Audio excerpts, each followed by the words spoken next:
everyone. Thank you so much for joining us on this cold winter morning. And I am Aakriti, your host today on discussing the effects and what we should expect from deepfakes, especially on communications. I'm co-founder at Wizikey. We have done some fantastic work in technology for communication folks, and we'd love to understand from you as to how you think this particular subject should be tackled by the communications industry. I am joined by Lloyd. Lloyd, we know Lloyd as a business leader, as a communications master. He has worked in top companies and built some fantastic ways of how we should be tackling marketing communications. He today is known as an investor, board members in various companies, and in his past, he's been at HP, among other companies. So we'd love to have a short intro from you. But before we do that, I'd also like to tell you that Lloyd is a very interesting personality, and you must have noticed him on social media. Now, the quirky fact about this is that he does his social media between 12 to 1 every night. Lloyd, we'd love to get some interesting tidbits of how we should be doing it in learning from you and your habits. Okay, Lloyd, over to you for a quick intro. Thank you, Aakriti. Pleasure being here. I've always been both intrigued and amazed by Wizikey's whole approach to communications. Typically, a lot of comms agencies are really about organizing press conference and such like. I think a digital-first approach that Wizikey is core proposition has really fascinated me.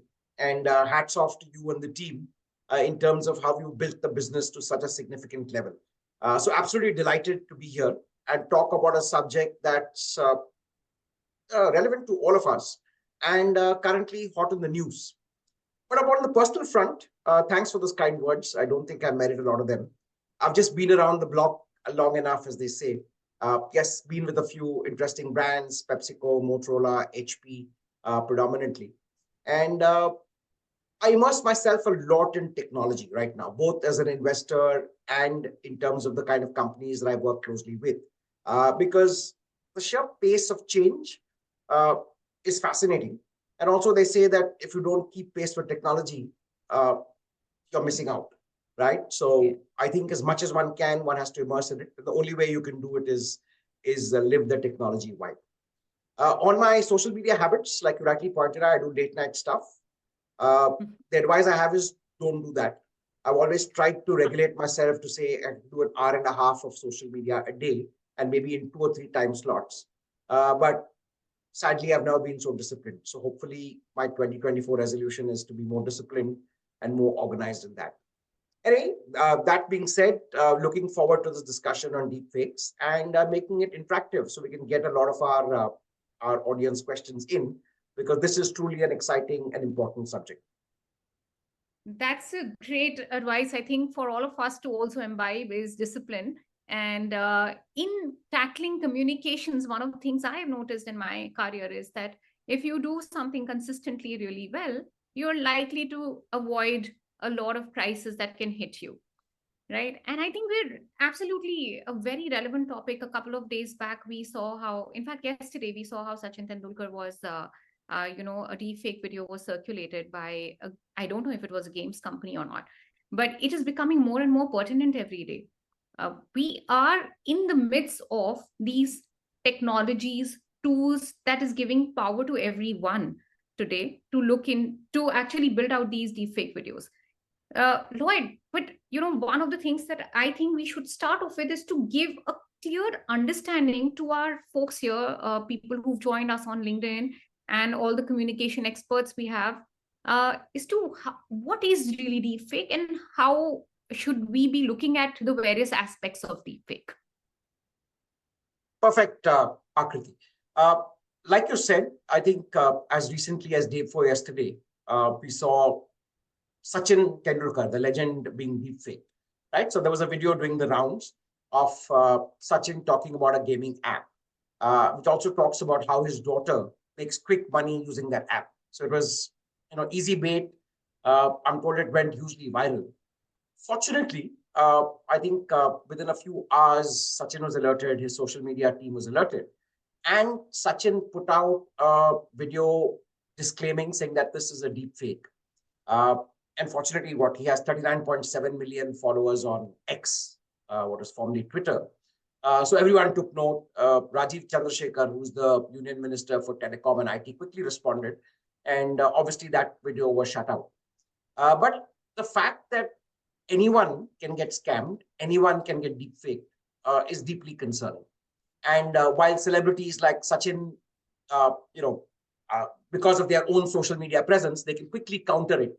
I think when a smaller company, smaller brand, or an individual like you and me uh, gets scammed with a deep fake, I think the damage to the reputation is immense, right? I think less than a month ago, we saw something for the actress Rashmi Mandana, right? She got, I mean, a not so pleasant video with her face was circulating, and that really, really went viral.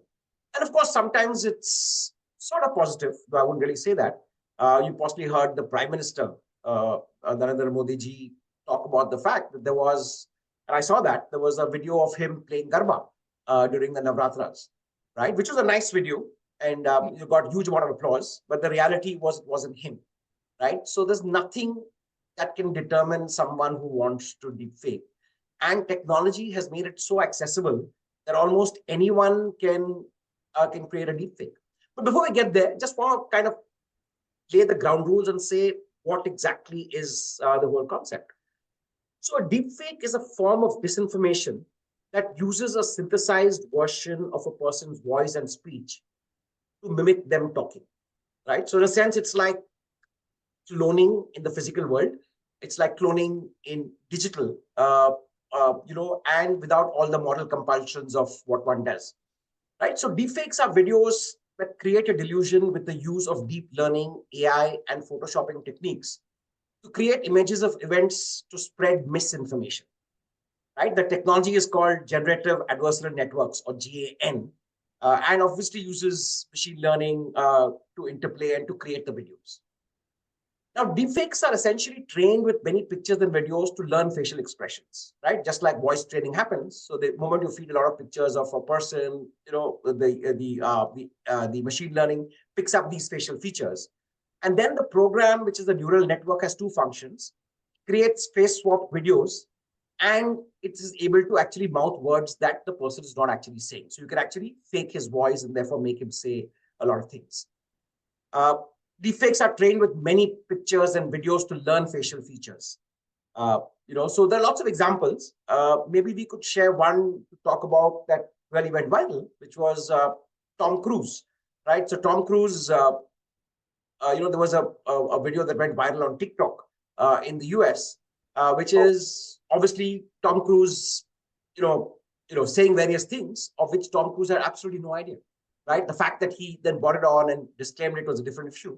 But I think if we can just share that video right now, it'll bring it'll get a clear understanding for everyone.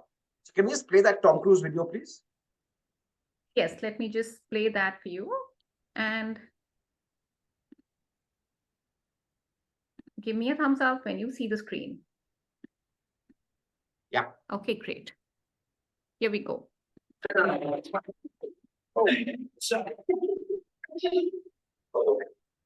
Sort of embarrassing, reminds me once in Russia, ran into Gorbachev. He said, Mr. Movie Star, are you nervous? I said, no, Mr. Gorbachev. He goes, well, remember how much a polar bear weighs. I said, polar bear? He said, enough to break the ice.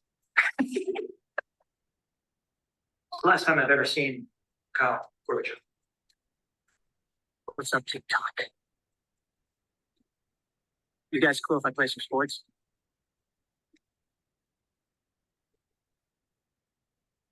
Love it. More for the audio experience. As much as the momentum. Hey, listen up, sports and TikTok fans. If you like what you're seeing, just wait till it's coming next.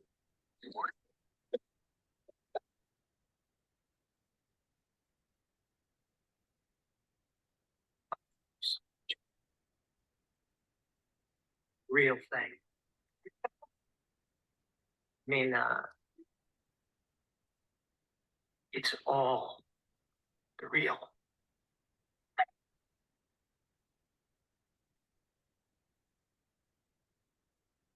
Yeah, that was interesting. So here was, Tom Cruise and shall we say a deep fake version of him, and kind of went viral instantaneously, right? So, I mean, while this was comic and funny, I mean, yeah, especially the golf one was absolutely mimicking all the, actions humans. Do you think that level is and more is possible? or absolutely. Uh, I think we're staring at a future, Akriti, when it will be increasingly difficult uh, to detect real from fake, right? As of now, there are still very minor technological issues that, when properly observed, you can tell. So there are fact checking sites, there are technology options of finding them. But as we know, technology gets better all the time. And unfortunately, those with malintent are always one step ahead, or at least try to be one step ahead. So I think we are staring at a future when it will be virtually impossible to tell purely by a video. Other techniques that we can use, which is, kind of digital watermarking, etc., will be able to prevent something. But today, I think the ease of rendering a deepfake video uh, makes it completely possible for almost anyone to create a deepfake of anyone else. And that, to my mind, is a big worry. So, Lloyd, let's go on to the various applications, and are they all good, or are they all bad, or are there some good applications as well of this deepfake technology that's come about? Are we staring into a future where we should be very scared, or are we staring into a future where things will evolve and we would all be still in a safe, secure space, with the technologies also playing a role in us keeping safe and secure? Give us some examples of good use cases or bad use cases, and what should we really expect? Great question, Akriti. I think, like anything in life, there's both a good and a bad side. Right? While so far, let's say we've talked largely of the dangers and the worries, I think there have also been great examples of a positive use. The fact that you can actually multiply a good thing in a positive manner. Uh, I remember two great campaigns that one is a personal favorite. It did great for the business, and it also won an international Cannes Lion. Some of you may remember that in Diwali of 2020, the COVID year, where our lives changed in a manner that was crazy. Cadbury's did something very interesting. It suddenly realized that loads of small retailers, business went for a toss, lockdowns happened, shops weren't permitted to open, no one went out. And they used their advertising contract with superstar Shah Rukh Khan to create a licensed deepfake, where Shah Rukh was actually using his image and actually saying what he did, which any ordinary corner store retailer could use, right? So if you're a small shop owner in a remote part of India, and you can say that Cadbury's Diwali gift pack is now available, so you have Shah Rukh Khan saying that, and also talking about your store by name, and even kind of giving a landmark saying, so and so store, Janta stores at Jabalpur or whatever. And a lot of retailers were delighted. Here's a star that mega brands can't afford. It's actually saying that who's actually advertising their product. And I think that was a fabulous example, right? So it kind of suddenly lifted the morale of a large amount of Cadbury's retailers. It did wonders for the brand. It also showed the humanitarian side of Shah Rukh. I guess he has an advertising contract with Mondelez, owners of Cadbury, but at the same time, he let his image be used by thousands of retailers in a very creative way. And that was a fabulous case. We'll run that video shortly, but the other thing was there was a great David Beckham campaign, right, which he did internationally about malaria, where he spoke, about the preventive ways of, not keeping stagnant water, etc., and rendered that in multiple languages. So here was superstar David Beckham talking about that in a multiplicity of languages. So, like I said, deepfakes can be used positively, can be used creatively, and can be used for a human good. And I think that part is something we should make sure we don't shut out in our anxiety and concerns about the negativity around deepfakes.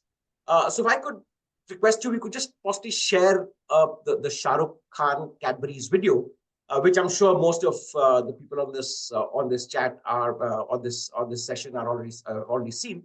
But if you can just play that video, that will be wonderful. Let me just get that one.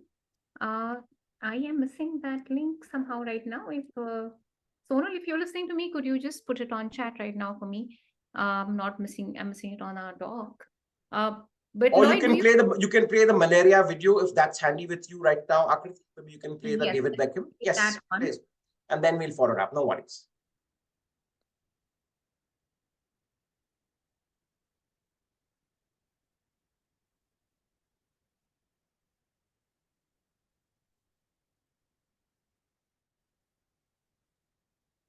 So while the video is coming up, let me just kind of tell you about a few positive cases. I think that was malaria isn't just any disease. Just a second. Yeah, sorry about the glitch here, but yeah, it's here. And yes, here we go. Malaria isn't just any disease. It's the deadliest disease there's ever been.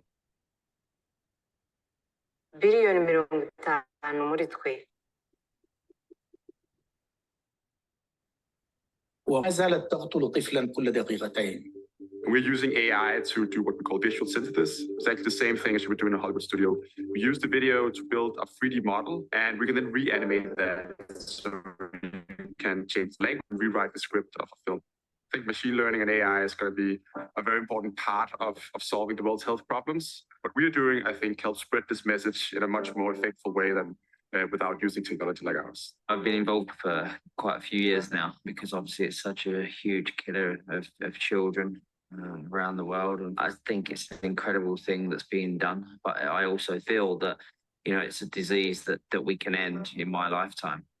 Having had the disease myself growing up, as a child in Nigeria, I know what it feels like, but I never thought about how important it is until I became a doctor. Seeing children die from malaria is something you never get away from. Yeah. I think this is a long video. We can post it on the LinkedIn. Absolutely. Meanwhile, and I think if we could, the Shah Rukh one would be exciting. I think that would be, again, we can just show a small part of that one. This was the Cadbury's campaign. Yeah, give me a second. I am just going to play this on mute.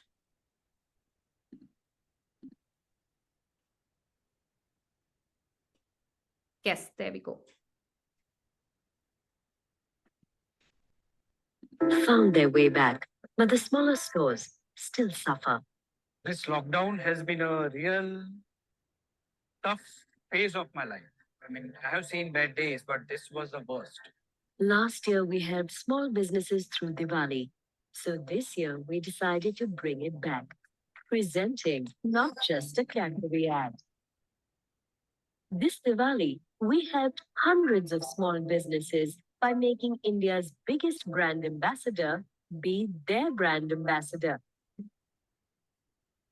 इस दिवाली आप भी ना अपने पास वाले fashion और emporium से ही कपड़ों की शॉपिंग करना और फिर एम्पायर फुटवेयर नाम तो सुना होगा अपना स्टाइलिश चश्मा बगल वाले हेवन आई ऑप्टिशियन से ही लेना सिद्धि विनायक इलेक्ट्रॉनिक्स से लेटेस्ट स्मार्टफोन खरीद कर धमाकेदार सेल्फी पोस्ट करना क्या कर रहे हो मीठा लाए कि नहीं लाए हो ना यार अपने पास वाले रोशन किराना से आप भी अपना मीठा वहीं से लेना We used machine learning to recreate Shah Rukh Khan's face and voice to take the local store names in the Yeah, ads. that's good. Yes, I think, again, let's post it on LinkedIn for everybody to see this on their own laptops as well. But Lloyd, this was so real, and this must have taken quite, Cadbury's own trust to the next level. So that's Absolutely. amazing. Okay, we can probably find out more on the impact of these via some negative ones. And Lloyd, last year in 2023 early, we know of a case which was specific to a political barrister in UK, where he was shouting on his folks. And now it was a deepfake, right? And I would love for you to elaborate a little more on that case and the negative ones which we should be ready to encounter and face and tackle. Yeah, I think the negative ones are really the concern. And like I said, with better technology, they're only going to get worse, right? Also, just looking at the year we are on, 2024, I think as you've possibly read, almost 60% of the democratic world is going to have elections in some form, including the Indian elections expected this summer. And what will happen with this dangerous mix is a lot of misuse that can happen by parties across the political spectrum, across the world. There was a famous video that surfaced last year about the US House Speaker Nancy Pelosi, right? When someone created a deepfake video of her, ostensibly drunk, slurring, and mouthing a lot of unparliamentary words. Completely deepfake, but it went viral. A lot of people, I was told that there was a hashtag trending that kind of, said drunk speaker and so to speak. And of course, the particular instance that you saw now.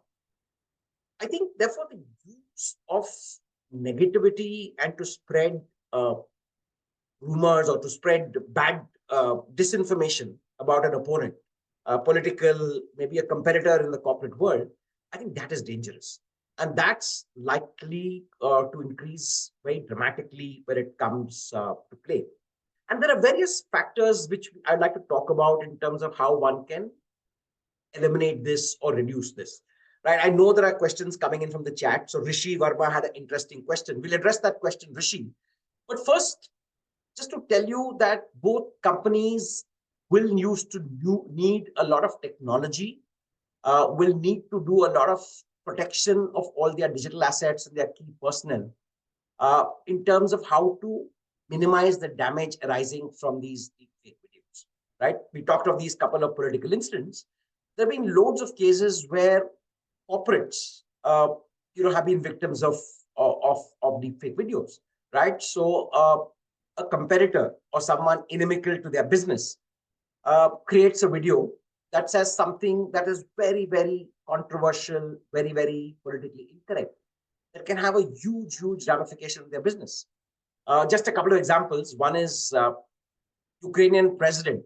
There was a fake video, a deepfake video that emerged of Zelensky asking the Ukrainian soldiers to lay down arms, saying, this war is over, right? Please lay down arms.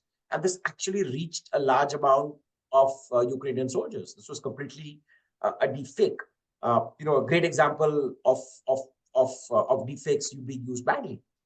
So I think that is a big concern. And therefore, businesses and normal mortals like us have to be on the alert to watch out for these things. Some of the obvious things that can be done, which every one of us on the seminar can actually understand, is try to spot deepfakes right now through unnatural eye movements, facial expressions, inconsistencies in physical appearance and audiovisual discrepancies. There are AI-based tools that can analyze the consistency, quality, and authenticity of a video image, right? So large corporations can have some of their key executives' images analyzed. So whenever a video of them, not of them, but purporting to be them surfaces, they can quickly have ways to detect, verify, and counter this deepfake content. The other clear rule is the way going forward is using things like blockchain, digital watermarking, what is called biometric authentication, and AI, right? But in general, I would say companies need to impose stricter verification processes, such as multi-factor authentication, zero trust, and investing in tools to identify deepfakes, right? And we'll talk about some of these tools. But coming back to the question, I think there is immense danger. I think the proliferation of deepfake videos is going to be more and more. Presently, I understand about 95% of deepfake videos largely pertain to pornography, right? Using well-known faces on pornographic videos. But increasingly, it's also moving into much more local regional considerations, right? So let's say couple splitting and someone using a fake video of his ex-partner and letting it go viral. And that's one part. But even the balance 5% can have huge negative impact into businesses, into people's reputations, into corporate reputations. And I think that's a key trigger point for a lot of our reputation management folks in corporations to actually build up mitigating measures. So what was the CorpCom folks' key role at one time, which is really promoting a company's image, promoting the CXO's image, and ensuring good press, or at least limiting bad press or bad media. Today, there's a whole new dimension of things that are being created by the dark web, so to speak, through deepfakes that are going to be a big concern. And I think one big part of what we should talk about is how can corporate communication folks come to terms with this and kind of limit the damage.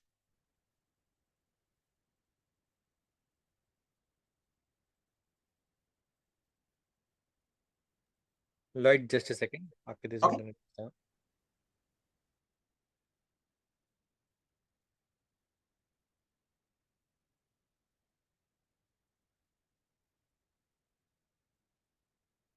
So while we're getting Aakriti back, I think we've got a small little tech glitch there. Let me just tell you one more example. The CEO of a British energy firm was tricked out of $250,000 by a voice deepfake, right? What he got on a call was the head of its parent company requesting an emergency transfer of funds.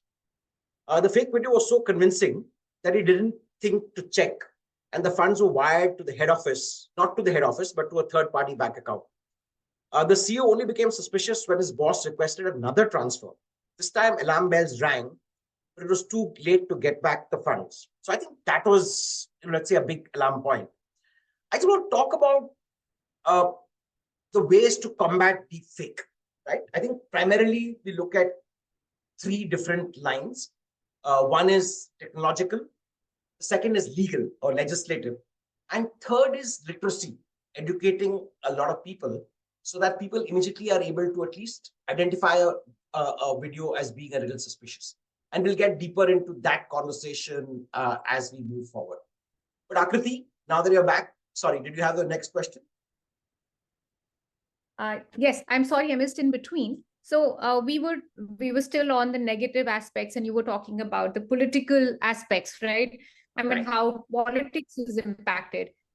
We also know that fake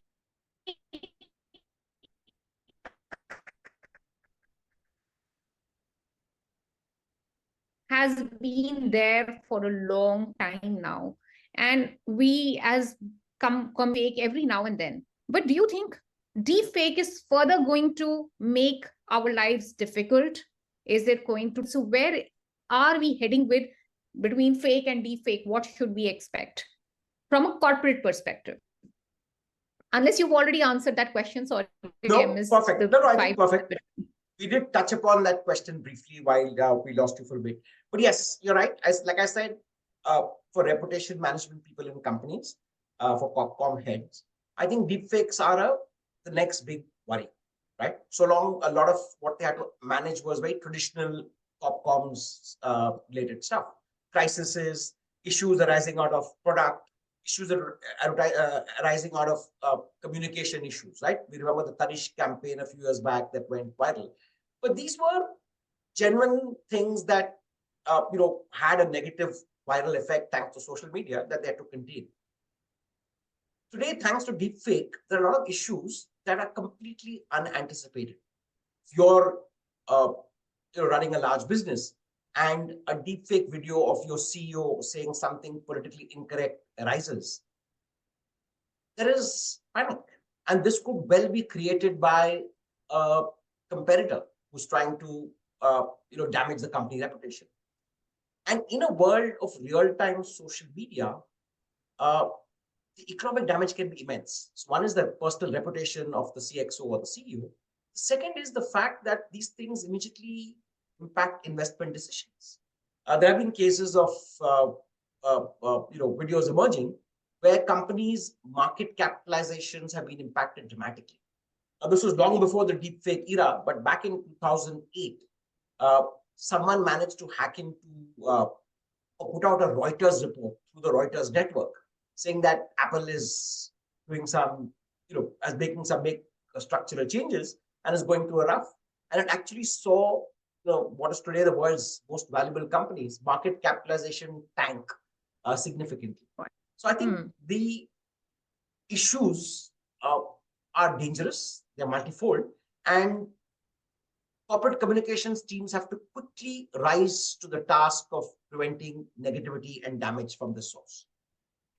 No, so you're right, Ravi. We've seen the Maggie case. We've seen the fake video of Cadbury's having worms. We've seen fake videos of Kurkure having plastic. All of those are still entrenched in our minds. The time when there was a time of crowdsourcing content by networks like CNN, and that's the time when somebody circulated Steve Jobs' video of him having lost his life, and within matters of the hours, or maybe lesser than hours, the stock tank. So we are looking at fake going into deep fake, and this would become more real. Okay, so Lloyd, all of this, we've understood what is deepfake, the kind of use and applications of deepfake, which could be positive, negative, for a social cause, for a political damage, for a financial damage to a company, and or change in leadership. There are so many aspects that are coming out very clear. How should we, as comms professionals, start preparing sort of a playbook? What should we? Is there something that government should be doing or is already doing? So let's start with government. Do you think, and I think that there was a question that also came in as to what should government do about this? So tell us, if you have, from your understanding, is there already something into action? And how will it evolve? Yeah, I think that's a great question. In fact, I think Rishi Verma on our chat asked that question of what should the government be doing. So let me quickly touch upon that point. I think, like I said, deepfakes can be tackled three ways. One is pure and simple technology, and I'd like to talk about that separately. That there are technology tools available that to some extent can mitigate or reduce or alert a company that their employees or their brands, their business is being deepfaked, and there's a video or some such format going on the web. Right? So that's one. The second, like I said, is media literacy. It's educating people to be more alert. Right? Like you mentioned, the cases of worms inside Cadbury bars, and another favorite one is someone putting an injected syringe into seats in a popular cinema chain. And this, of course, was before the era of deepfakes. This was just rumor mongering that went viral on social media. But even that, a lot of people believed. And now when you actually have videos, it can be much worse. So one is technology solutions. The second is literacy, educating people. The third is legislative, which is what can governments do? On a single line answer, are governments doing enough? The short answer is no. However, it's not easy to blame the governments because technology is evolving at such a brisk pace. Even before you create new laws to tackle it, people with malintent are moving one step forward. However, having said which, there are existing laws in place, cybersecurity laws, where anyone who's misrepresenting, making a false claim, attempting to impersonate can be handled within existing laws. Now, do we have the execution quickly take action? I think that is questionable. Two is, today the penal clauses attached to these laws are very marginal. So someone putting up a video, if you go and complain to a cyber cell, by the time the cyber cell acts, instructs all the platforms to take off the video, quite a bit of time has elapsed. Your reputation has already tanked. And then the cyber cell at best can issue a warning. And therefore, that person can be tried in a court of law. And this process can take forever. Right? So I think there is a lot of speed that needs to happen because media and digital media are so real time that by the time traditional policing methods work, it takes a long time. By the time traditional legal recourse happens, it can take years, and that's clearly not acceptable. So I think we need faster laws. We need stricter implementation.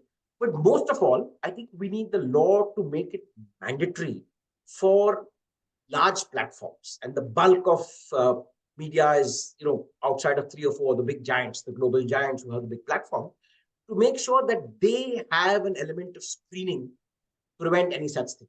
So moment a complaint surfaces, they need to be able to block that video, take it off, and widely communicate the fact that XYZ video, which was on, was a deep fake, and therefore we make sure that happens. The second part that can happen, which again legally is responsible, is the concept of naming and shaming. Can we have a registrar of a bad list of people or parties that have been doing it? I know a lot of this emerges from the dark web, so it's difficult to pinpoint, but it's the equivalent of what, let's say, for financial irregularities, right? The government has a defaulters list, all the banks publish, which is widely available. So you know that XYZ is a defaulter, his credit rating is low, everyone is wary. I think that will take time to evolve, but I know that there are policy groups working in that direction. But does the government have an immediate solution? Not really. But there are laws in place. It's just the effectiveness and the implementation that needs to be speeded up. That's so great, Lloyd. I think a lot of questions are streaming in, but from your point, now from a comms point of view, how do you prove the legitimacy of a deepfake? I mean, the first point is to prove it a deepfake, right? Are there any advice that you have, tools that we can go to find out first, is it a legit deepfake or is it real? So that's something. How do we do that? Okay, at a very basic level, Aakriti, there are, like I said, visual appeals, right? So the moment you have videos circulating and your listing tools pick them up, you check for incongruencies in the skin and the parts of the body, shadows around the eyes, unusual blinking patterns, unusual glare on eyeglasses, unrealistic movements of the mouth, unnatural lip coloration compared to the face, facial hair, unrealistic moles on the face. So basically facial issues, right? So I think that's one immediate sensitivity. The other is actually, there are a lot of technology tools. There are things like Resemble AI, there's Intel Fake Catcher, there's Sensity, there's Sentinel, there's Microsoft's own video authenticator that looks at this aspect. But these are, in a sense, post facto. When something happens, how do you prevent? I think what we will need to do sooner than later is to watermark all official videos coming out of a corporation. So you know if there's that digital watermark that cannot be replicated, you know that there is a bit of authenticity. Companies will also need to ring fence a lot of their key executives and their key brands, social media presence. So whether it's the handles that are, therefore anybody trying to create a handle that looks like a large company, I think quick action needs to be taken. And therefore, again, it is advanced listening tools that alert a company about certain things that are trying to impersonate their brands, their executives, or in some way impacting their reputation. I think that's the second part. The third, and I think which is equally critical, is the ability to put out facts, put out authentic information about this happening. Now, you know that in the political space, in the social media space, there are a handful of fairly well-known fact-checking sites, right? So whenever you get one of those crazy WhatsApp forwards that seems unreal, you can always forward that video and the fact-checking site in a limited duration will come back. Now, how do we give a lot of that more emphasis? I think that will be a challenge to us and to address to society as a whole. I think these are some of the tools available. So I said Resemble AI is one great, the Intel fake catcher, Microsoft Video Authenticator, Sentinel, Sensity. These are some of the technology tools that can be used and are very effective. No, that's fantastic. I have a question coming in, and in fact, a lot of questions. So let's address questions now. And not sure how far we've gone. Oh, a couple of questions were raised in the middle. Are there any easy to spot signs that someone might be targeted by a deepfake scam? This comes from Sonam Yadav. Thank you, Sonam, for that question. Lloyd, what do you think? Can you figure out, are there signs that somebody has been targeted by a deepfake scam? What does one do after circulating a video? Sonam, I think valid question. Like I said, one is to really look at the authenticity of the message and look at any kind of facial discrepancies. But like I said, technology is getting so advanced that it's not always possible to visually, figure that out, right? So there are, as I mentioned, some technology tools that can quickly point this out. But as I said, preventive is better than post facto, and therefore digital watermarking, I think, is one big element. And two is to immediately reach out to all the stakeholders, warning them or educating them about the fact that there is a fake video doing the round of XYZ person or XYZ brand. And here's what we need to do. I'll also move to another question that Tanushree Sharma has raised, which is very valid, saying how can someone with no technical background identify if a video is genuine or deep fake? The truth, Tanushree, is that without technology, it's very difficult, right? So inevitably, people tasked with managing a company's reputation have to have a technology partner working closely with them, right? So CorpCom teams will need to partner with technology teams, either in-house or outsourced, or work with some of these technology tools to help them, right? Just visual referencing will not really help. So I think those are some of the big concerns that one has to address. So I just want to touch one more question before we move on, Aakriti. It's come from Simran, and she says, how will deepfakes continue to evolve and what implications does this have for brands?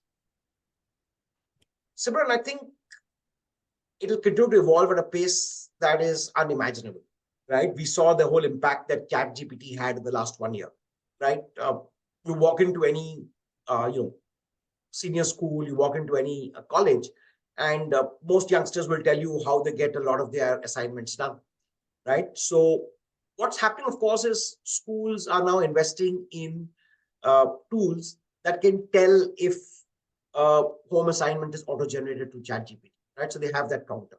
So I would say that deepfakes will continue to evolve, sadly at a pace faster than countermeasures, and therefore this opens up a lot of danger for brands. So while they're early days yet, I think brands will have to invest in a lot of authentication tools so that whatever they put out has an underlying degree of authentication, right? So today when you walk into a store and you buy a product, you have a sense of that this is because you're buying it from a reputed store or you're buying it from a reputed e-commerce site, you know that the packet of XYZ consumer goods you're buying is authentic. So I think we have to create that whole ecosystem, which is some time away. But yes, there is a concern that deepfakes will evolve and evolve at a pace faster than countermeasures. Yes, Aakriti. No, fantastic. I think those were very, very valid questions. Thank you so much for addressing those, Lloyd. Lloyd, I think we've covered the ground. We've understood deepfakes, we've understood the applications, we've understood how to tackle, and you just addressed as to what will it evolve into. Let's draw a picture or a scenario of what could happen. Okay, like we were discussing yesterday, is that fakes have been around for a long time. The examples are very real, the Cadbury one, or whether it is the Kurkure one, or whether it is the Steve Jobs one. Could you help us see a scenario in this slide as to something that might actually shake a company in and out? And if you could give us a painted scenario of that. I think that concern is very real. Like I said, with so much of our dependence on digital media, I think that intermediary layer that was there earlier, authenticating real from unreal, has almost disappeared. What I mean by that in simple terms is that, say, till about 10 or 20 years back, everything you read in a well-known publication, in a newspaper, in a well-known TV channel, was assumed to be authenticated because all content went through the eyes of an editor, right? So what you read in the Times of India or the Hindustan Times, or what you saw on an NDTV or a Times Now, there was a layer of editorial oversight, right? And that helped us separate real from fiction. With digital media being consumed real time, I think that layer is almost eliminated, right? A TikTok video, or, well, in India, you don't have TikTok, but a video that you create, a reel that you create on Insta can go viral, right? And today, with the fact that you can replace somebody's face and you can replace his voice, and yet, that can still go viral, I think that makes virality a lot more easier. So like I said, technology is making the rendering of deepfake videos much easier. And therefore, there will be a lot of bad content on the net, unsupervised content that can harm personal and brand reputations, right? So that's kind of where we are today. I think what the future holds and the direction in which I see comms folks need to work towards is, how do you stay alerted to some of these threats? And what is the corrective measurements that you can put in place at the fastest possible time? So how do you reach out to your key constituents, to your stakeholders, and to the mainstream media that there is a malcontent video floating, which has nothing to do with our company or reputation, and therefore it has to be ignored? Parallelly, of course, you have to reach out to the large platforms to ensure that this video is taken off. And that might involve getting prosecution through connecting with the cyber cell, to filing a formal FIR, and ensuring that there is a directive from the law enforcement to tell these platforms to take it off. But all this has to happen real time, right? So this is not entirely possible in a very traditional, it can happen on Monday morning, it's Friday now, because what the damage that can happen over those 48 hours can actually completely jeopardize your business, can tank your market capitalization, can harm your brand irrefutably. So I think speed is important, using technology is important. And I think thirdly, the ability to reach out real time to various constituents, media owners, law enforcement. And I think all this has to come together. So the task is huge. And I think today, I dare say, a lot of COPCOM teams aren't equipped enough. So I think what we have to see is really the build up to this as soon as possible. What you're saying, Lloyd, is that we as comms professionals have to evolve as the technology is evolving. From humans, we got to become into crisis ninjas, maybe superhumans, where we have to, and that is obviously like Iron Man, we need to have our ammunition and our body suits all in place, because what we really are looking at is instant connectivity with distribution platforms to inform that there is deepfake, then launching and getting an FIR. Also, at the same time, getting the authenticity checked of the video. All of this is running parallelly in order to first get a proof and being insulated to the impact of that video. And then going on to next steps is building communication, wherein we talk and, make sure that too at the speed of light, informing our stakeholders that this is happening, and we are going to come back to you with more information as to whether it is right, wrong, what is the, and then eventually solving it over hours, which was earlier over days, compressing all of this. So yes, I think the two things that all of us as communication bodies need to understand is that we would need lobbying, government support, the technology enablers support, our own corporate support to be ready with such ammunition, as well as I think with very lean teams that we've seen in comms, either we'll all become superhumans or we'll grow strategic communication teams. Would you agree on that, Lloyd? Very well summarized. I'll just try and link it to two big communications crisis that everyone on this chat would have on this webinar would know. I think one was the early 2000s, the soft drink crisis, right? When there was the concern that all soft drinks have a certain high amount of pesticide content, right? And we saw the businesses of the two cola majors take a big hit.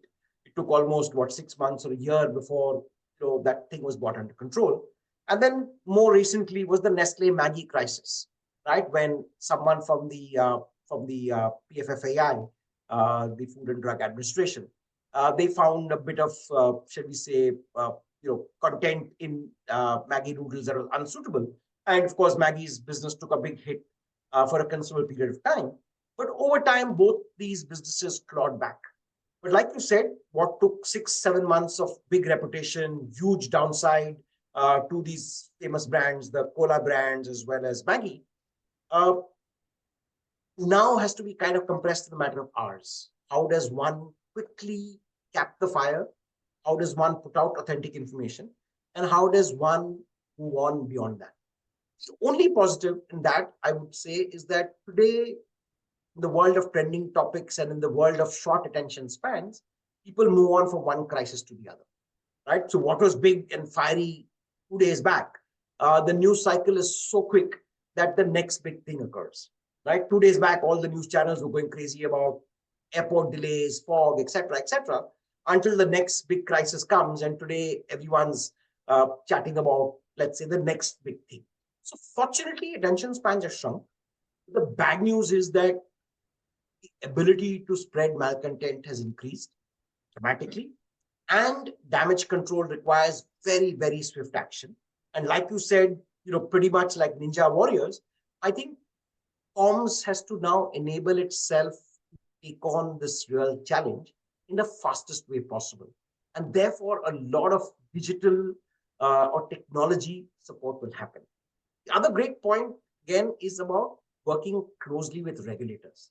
So whether the law has to be enhanced, whether regulators have to be sensitive to the damage that deepfakes can cause, I think that has to happen. So it's a matter of time before cyber cells, who are right now tackling financial fraud, also create specialist units that will go after things like deepfakes. It'll be some time away. I know our policing already has a lot of other challenges.